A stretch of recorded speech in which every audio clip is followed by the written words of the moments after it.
be testing today is knee flexion. The muscles that are involved are the biceps femoris, the semitendinosus, and the semimembranous. To palpate for the biceps femoris, you want to have your stabilized hand at the posterior aspect of the pelvis. You want to palpate on the lateral side of the thigh for the biceps femoris. So I'm going to inform my patient of the action I want them to do, and I want her to flex her knee to 90 and laterally rotate. So I want her to rotate her ankles out as she flexes her knee to 90. And I'm going to palpate and stabilize. So go ahead and do that for me. Okay, bring it down.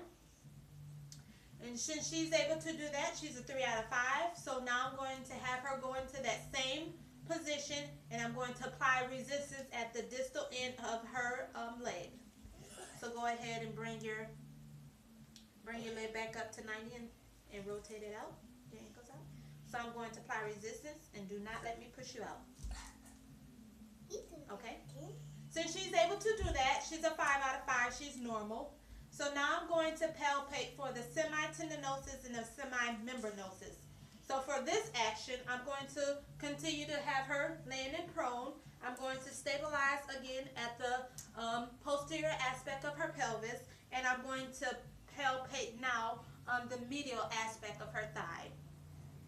And for this action, I want you to flex your knee to 90 again, and I want you to medially rotate your ankles as you do that action. And I'm going to palpate at the medial aspect of her thigh. Go ahead and do that motion. In. Okay. Since she's able to do that, she's at least a 3 out of 5. So I'm going to apply resistance. Again, I'm going to apply resistance at the distal end of her leg when she goes into that motion. So go ahead and go bring your knee to 90 and rotate it in. Alright, I'm going to apply resistance. Do not let me push you out. Okay? Since she was able to do that, again, she's a 5 out of 5. She's normal. If she wasn't able to do that, I will put her in a gravity eliminated position, which would be sideline. So go ahead and come this way and this way.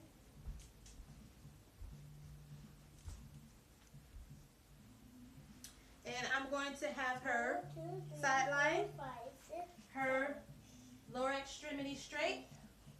I'm going to have her come all the way to the end of the table. I'm going to use my trunk to stabilize her up against her pelvis. I'm going to raise her upper leg, and I'm going to use my other hand to palpate the back of her thigh, which is her hamstrings. And I want to have her go into knee flexion. You may want to use a towel to reduce friction, but since this is friction free, we won't have to use a towel right now. So if you can, go ahead and flex. And I'm going to palpate for her hamstrings. Okay. Some common considerations you want to look out for. You want to properly stabilize the pelvis when your patient goes into knee flexion. You don't want them to use their hip flexors to assist in knee flexion. And also you want to, when they go into knee flexion, you want to make sure they're not plantar flexion to also have their gastrocs to assist in knee flexion. And also you may want to use a barrier like a pillow or so, because you will have your patient kind of close to your body in contact. So just to make it comfortable, you may want to use a barrier in between that. And that's it. Thank you.